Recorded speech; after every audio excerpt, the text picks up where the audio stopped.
Assalamualaikum warahmatullahi wabarakatuh. Selamat malam pemirsa. Jumpa lagi dengan saya Ahmad Maulana Iqbal di Warta Santri. Pemirsa, pada malam ini Aswaja Sentra Salafiyah Syafi'iyah Sukorejo Situbondo melangsungkan acara seminar Sirah Nabawiyah Negara Islam di masa Rasulullah. Baik pemirsa, berikut liputan selengkapnya. Acara seminar Sirah Nabawiyah Negara Islam di masa Rasulullah yang bertema merefleksikan ajaran Aswaja dalam menyosong Baldatun Thayyibatun wa Rabbun Ghafur dengan narasumber Kyai Lutfi Basori selaku pengasuh Pondok Pesantren Rabit Al-Murtada Al-Islami Malang, Jawa Timur. Suatu negara ada pimpinannya. Kalau seperti Indonesia maka pimpinannya namanya presiden. Di suatu negara yang lain pimpinannya adalah raja. Di tempat yang lain pimpinannya adalah perdana menteri atau kesultanan atau khalifah dan lain sebagainya. Itu adalah suatu kepimpinan dalam suatu wilayah. Kemudian setiap kepala tadi itu punya aturan yang wajib ditaati oleh rakyatnya. Seorang suami mewajibkan istri dan anaknya taat terhadap aturan yang dibikin oleh suami. Ya, satu negara presiden atau raja maka membuat peraturan yang peraturan itu menurut pimpinan negara ini wajib ditaati oleh seluruh rakyatnya. Ini namanya negara. Paham ya? Dari sini.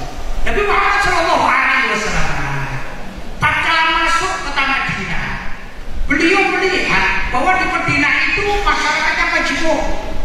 Majmuk itu plural. Ada orang Islam, itu.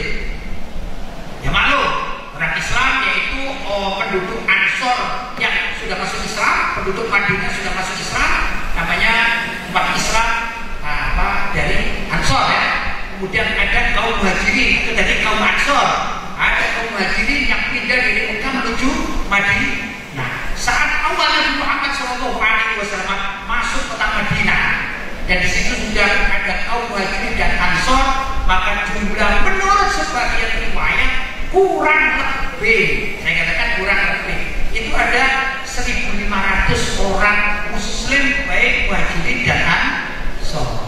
Begitu. Di sisi lain di Madinah itu ada kelompok-kelompok lain, ada kelompok Yahudi. Ya, kelompok Yahudi ada seperti kaum Bani Nadir, Bani Qaynuqa, itu orang-orang Yahudi. Tapi terpecah-pecah dari wilayah-wilayah. Ya, wilayah-wilayah. Bahkan sebagian ahli sejarah, lalu kebenarannya wallahu ta'ala alam, saya baca di sejarah, itu banyak jumlahnya, sampai 4.000-an kurang lebih. Ya. Kemudian ada lagi kaum paganis, yaitu kaum yang menyembah patung, seperti kaum kafir Quraisy. Ya, kaum kafir Quraisy namanya kaum paganis istilahnya. Itu juga banyak, ya sekian ribu lah. Kegiatan ini yang dilaksanakan oleh Aswaja Center yang ada di bawah naungan Iksas Pusat Santri Salafiyah Syafi'iyah Sukorejo dibuka secara umum bagi seluruh santri yang ingin menimba ilmu tentang perjalanan hidup Nabi besar Nabi Muhammad sallallahu alaihi wasallam. Menurut pemaparan Kyai Lutfi Basori, beliau sangatlah bangga bisa menjadi narasumber di Pondok Pesantren Salafiyah Syafi'iyah Sukorejo Situbondo karena disambut dengan baik oleh santri dengan pertanyaan yang cukup berkelas yang perlu ditingkatkan dan perlu ditimbulkan. Menjadi narasumber dalam seminar di Pesantren Salafiyah Syafi'iyah ya, karena audiennya ini saya anggap responnya bagus, kemudian pertanyaan-pertanyaan juga berkelas gitu ya. Walaupun yang bertanya masih kapasitasnya saya lihat usianya masih muda sekali, tapi alhamdulillah ini perlu ditingkatkan. Keberanian berbicara ini adalah keberanian yang perlu ditimbulkan. Bila perlu nanti dari para pembinanya itu yang mengadakan seminar-seminar antar santri, sehingga santri juga dijadikan narasumber tapi antara santri untuk melatih bila mana nanti mereka terjun di masyarakat sudah terbiasa menjadi narasumber. Jadi kalau bisa tidak mencetak hanya orang-orang yang ahli bahsul masail, tapi jadilah narasumber-narasumber yang baik. Itu saya melihat ada potensi di pesantren ini, ada potensi. Tentu di negara yang mayoritas penduduknya umat Islam, maka ini ya sudah menjadi kelaziman ya. Kalaupun kita bicara di Indonesia, Indonesia menerapkan sistem demokrasi. Andai kata umat Islamnya jujur, pelaksana negara juga jujur, pasti umat Islam menang. Karena umat Islam mayoritas. Tapi kan ada nilai-nilai yang nggak jujur kan gitu, macam-macam nggak jujur itu.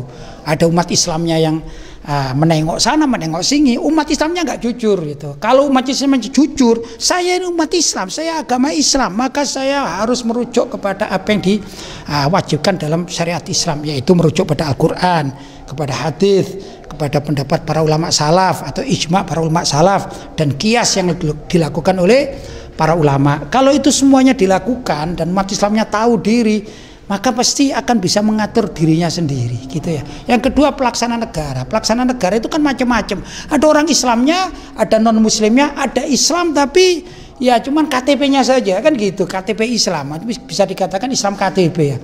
Kayaknya yang kayak gini kan sulit. Biasanya masuk surga kan KTP-nya saja kan gitu ya. Ah, ini yang sulit. Tapi kalau Islam betul-betul jujur, lah insya Allah namanya masyarakatnya muslim semuanya pasti akan melaksanakan syariat Islam. Kan begitu, agar tidak berdosa kepada Allah. Jadi tujuan kita hanya agar umat Islam di negara manapun itu kalau memberlakukan syariat Islam tidak berdosa di hadapan Allah. Karena tujuan kita hidup di dunia ini kan hanya sementara, mencari penghidupan dunia plus penghidupan untuk akhirat. Utamanya untuk akhirat. Kalau di akhirat kan selama-lamanya. Ini tujuan akhir umat Islam.